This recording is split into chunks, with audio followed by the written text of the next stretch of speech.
Hey guys, आज हम India के 10 आर्मी हीरोज और उनकी बहादुरी के असाधारण किस्सों के बारे में बात करेंगे जिन पर इंडिया को गर्व है। न बल्कि इन सोल्जर पर, जितने भी सोल्जर कारगिल युद्ध में लड़े हैं उन सब पर इंडिया को गर्व है और वो हमेशा से हमारे हीरो है।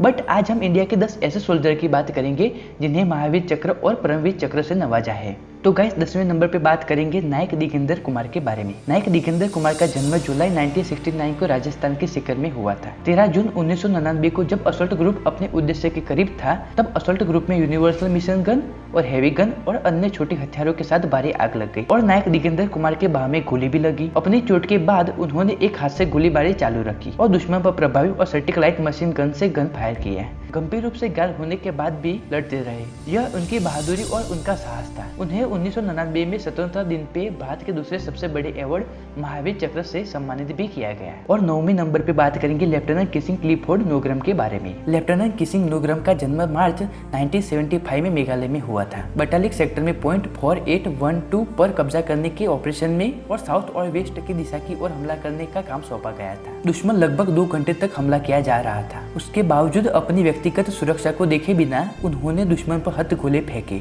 और दुश्मन के 6 सैनिक को मार गिराया और लेफ्टिनेंट की कार्रवाई को देखकर दुश्मन दंग रह गया। अपनी चोटों को देखे बिना उन्होंने तब तक बहादुरी से लड़ाई की जब तक कि उन्होंने अपनी चोटों के कारण दम न तोड़ दिया और उनके कारण पॉइंट 4812 पर अंतिम कब्जा संभव हुआ। उन्हें शहीद होने पर भारत का दूसरा बड़ा सैन्य अवार्ड महावीर चक्र से सम्मानित भी किया गया। और 8वें नंबर पे बात करेंगे कप्तान एन कैंगुरस के बारे में। कप्तान एन कैंगुरस का जन्म जुलाई 1974 को कोहिमा डिस्ट्रिक्ट नागालैंड में हुआ था। 28 जून 1999 को ऑपरेशन विजय के दौरान वह द्रास के सेक्टर में एरियल ब्लैक रॉक पर हमले के दौरान कप्तान थे और कप्तान एन कैंगुरस ने दुश्मन के एक अधिकारी को मारने की साहसी जिम्मेदारी ली और यह अधिकारी दुश्मन के साथ कोऑर्डिनेट कर रहा था और इस अधिकारी का और दुश्मन के साथ कोऑर्डिनेट तोड़ना जरूरी था और कप्तान एन कैंगुरस को कोऑर्डिनेट की जिम्मेदारी तोड़ने की वजह से देश के लिए शहीद भी होना पड़ा। इनके मरणों उपरांत भारत के दूसरे सबसे बड़े सैन्य अवार्ड महावीर चक्र से सम्मानित भी किया गया। और 7वें नंबर पे बात करेंगे मेजर विवेक गुप्ता के बारे में। मेजर विवेक गुप्ता देहरादून से थे। 13 जून 1999 को वह प्रमुख चाली कंपनी की कमान में थे। मेजर विवेक गुप्ता के पेरेक लीडरशिप में भारी तोपखाने और आग के बावजूद वह दुश्मन के साथ युद्ध में सक्षम थे। इंडियन आर्मी के प्रमुख 3 अधिकारी मारे गए थे और हमला अस्थायी रूप से रोक दिया गया था। यह जानने के बाद भी अगर ये खुलेगा तो अधिक नुकसान होगा, तो उन्होंने तुरंत रिएक्शन के रूप में दुश्मन की स्थिति में एक रॉकेट लॉन्च फायर कर दिया और उस समय वह 2 गोलियों से मारे गए। उसके बावजूद भी उन्होंने हमला चालू रखा और अपनी चोटों के बाद भी दुश्मन के 3 सैनिक को मारने में सक्षम रहे और उनके पेरेक नेतृत्व और बहादुरी से टोलो लिंक पर टॉप पर कब्जा कर लिया गया। इन्हें मरणों उपरांत भारत का दूसरा सबसे बड़ा अवार्ड महावीर चक्र से सम्मानित भी किया गया। और 6ठे नंबर पे बात करेंगे लेफ्टिनेंट बलवान सिंह के बारे में। लेफ्टिनेंट बलवान सिंह का जन्म अक्टूबर 1973 को सहरौली, रोहतक जिले हरियाणा में हुआ था और लेफ्टिनेंट बलवान सिंह को 3 जुलाई 1999 को ऑपरेशन घटक प्लाटून के साथ बहुआयामी हिस्से के रूप में पूर्वोत्तर दिशा के टाइगर हिल के टॉप पर हमला करने का काम सौंपा गया था। इनकी टीम ने चुपके से पर्वतारोहण उपकरणों का इस्तेमाल किया जो चुपके से शीर्ष पर पहुंच गए, जिससे दुश्मन को झटका लगा और घातक को देखकर दुश्मन घबरा गया। गोलाबारी में लेफ्टिनेंट बलवान सिंह की गंभीर रूप से घायल हो गए, लेकिन उन्होंने दुश्मन को खत्म करने का संकल्प किया था। चोट के बाद भी उन्होंने जगह खाली करने से और लड़ाई जारी रखने से मना कर दिया और दुश्मन को घेर लिया और 4 दुश्मन सैनिकों को मार भी दिया और टाइगर हिल पे कब्जा करने में सक्षम रहे और उन्हें साहस और बहादुरी के लिए इंडिया का दूसरा बड़ा सैन्य अवार्ड महावीर चक्र से सम्मानित भी किया गया। और 5वें नंबर पे बात करेंगे मेजर राजेश सिंह अधिकारी के बारे में। मेजर राजेश सिंह अधिकारी का जन्म दिसंबर 1970 में नैनीताल, उत्तर प्रदेश अब उत्तराखंड में हुआ था और 30 मई 1999 को टोलो लिंक्स पर कब्जा करने के लिए और बटालियन के हिस्से के रूप में उनको पानाबरी पोस्ट को सुरक्षित करने का काम सौंपा गया था, जहां पर दुश्मन ने एक मजबूत स्थिति बनाए रखी थी। लगभग 15,000 फीट की ऊंचाई पर वह अपने उद्देश्य को पूरा करने के लिए कंपनी को लीड कर रहे थे और यूनिवर्सल मशीन गन के साथ दुश्मन के इलाके में दुश्मन के 2 सैनिकों को मार गिराया और इसी के चलते टोलो लिंक्स पर दूसरा स्थान कब्जा कर लिया गया और जिसके बाद पॉइंट 4590 पर भी कब्जा कर लिया गया। उन्होंने बाद में अपनी चोटों के कारण दम भी तोड़ दिया। उन्हें युद्ध के मैदान पर बहादुरी के लिए मरणों उपरांत दूसरा सबसे बड़ा अवार्ड महावीर चक्र से सम्मानित भी किया गया। और 4थे नंबर पे बात करेंगे राइफलमैन संजय कुमार के बारे में। राइफलमैन संजय कुमार का जन्म 1976 को बिलासपुर जिले हिमाचल प्रदेश में हुआ था। उन्हें मुस्को घाटी में पॉइंट 4875 के फ्लैट टॉप पर कब्जा करने के लिए हमला करने के स्टम्प की कमांड के रूप में जिम्मेदारी सौंपी गई और कमांडर को स्थिति की गंभीरता का एहसास था और उन्होंने साहस के साथ और पर्सनल मुकाबला भी किया और उस समय घुसपैठिए घुसपैठ कर रहे थे। वह घुसपैठियों में से 3 घुसपैठियों को मार भी डाला और उसमें कमांडर गंभीर रूप से घायल हो गए।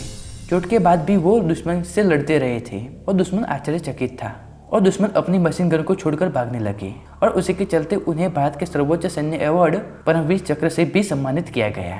और तीसरे नंबर पे बात करेंगे लेफ्टिनेंट मनोज कुमार पांडे के बारे में। लेफ्टिनेंट मनोज कुमार पांडे का जन्म 25 जुलाई 1975 को रुद्रगांव सीतापुर उत्तर प्रदेश में हुआ था। वह गुरखा बटालियन राइफल के सैनिक थे। इनके पिता के अनुसार वह सर्वोच्च वीरता पुरस्कार परमवीर चक्र पाने के एकमात्र उद्देश्य के साथ ही भारतीय सेना में शामिल हुए थे। उन्हें मरणोपरांत परमवीर चक्र से सम्मानित भी किया गया। एक बहादुर सैनिक जिसने देश के गौरव के लिए अपना बलिदान त्याग दिया।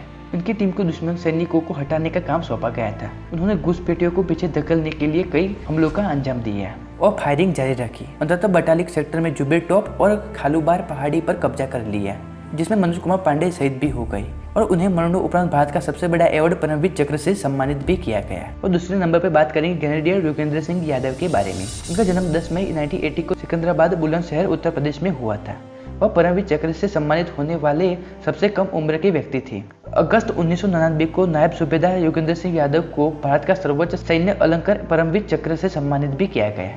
उनकी बटालियन ने 12 जून 1999 को टोलोलिंग पर कब्जा कर लिया और इस प्रक्रिया में 2 अधिकारी, 2 जूनियर कमिश्नर अधिकारी और 1 सैनिकों ने अपने प्राणों की आहुति दी। और इनकी बटालियन को टाइगर हिल पर लगभग 16,500 फीट ऊंचे चट्टान पर खड़ी 3 सामरिक बंकरों को पकड़ने का काम सौंपा गया था। वह रस्से की मदद से चढ़ रहे थे। जब दुश्मन के बंकर ने रॉकेट की आग शुरू की तो योगेंद्र सिंह यादव को कई गोलियां लगी, लेकिन डर का ध्यान रखे बिना मिशन के साथ चलते रहे। उन्होंने पहले दुश्मन के बंकर को रेंगते हुए ग्रेनेड भी लूटे, जिसमें 4 पाकिस्तानी सैनिकों को मार भी दिया और उन्होंने बाकी भारतीय पलटन को क्लिफ फेस पर चढ़ने का अवसर भी दिया।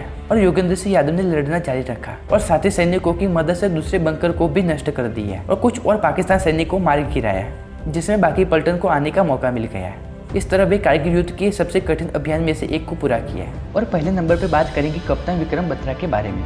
कप्तान विक्रम बत्रा का जन्म 9 सितंबर 1974 को पालनपुर हिमाचल प्रदेश में हुआ था। कप्तान विक्रम बत्रा कारगिल युद्ध में नायक के रूप में जाने जाते हैं और उन्होंने पीक 5140 को वापस लेने में महत्वपूर्ण भूमिका भी निभाई थी। और उन्होंने मिशन के दौरान टोलोलिंग नाले को देखा और उन्होंने ये दिल मांगी मोर चुना उनकी सफलता के संकेत के रूप में। पीक 5140 पर कब्जा करने के बाद वह पीक 4875 पर कब्जा करने के लिए और एक मिशन पे चले गए और कोई शक नहीं था कि भारतीय सेना के द्वारा किए गए सबसे कठिन अभियानों में से एक था। लड़ाई में उनके एक साथी को गोली लग गई और अपने साथी को बचाने के लिए उन्होंने अपनी जान दे दी। उन्हें भारत और पाकिस्तान के बीच 1999 को हुए कारगिल युद्ध के दौरान मरणोपरांत भारत का सर्वोच्च और सबसे प्रतिष्ठित पुरस्कार परमवीर चक्र से सम्मानित भी किया गया। जब वह छुट्टियों में घर आए तो विक्रम बत्रा ने कहा, जल्दी आना। या तो बर्फीली चोटी पे तिरंगा लहरा के आऊंगा, नहीं तो उसी तिरंगे में लिपटा हुआ चलाऊंगा, लेकिन आऊंगा जरूर। तो गाइस, अगर आपको ये वीडियो अच्छा लगा हो तो हमारे चैनल को सब्सक्राइब कीजिए और लाइक कीजिए। Thank you very much.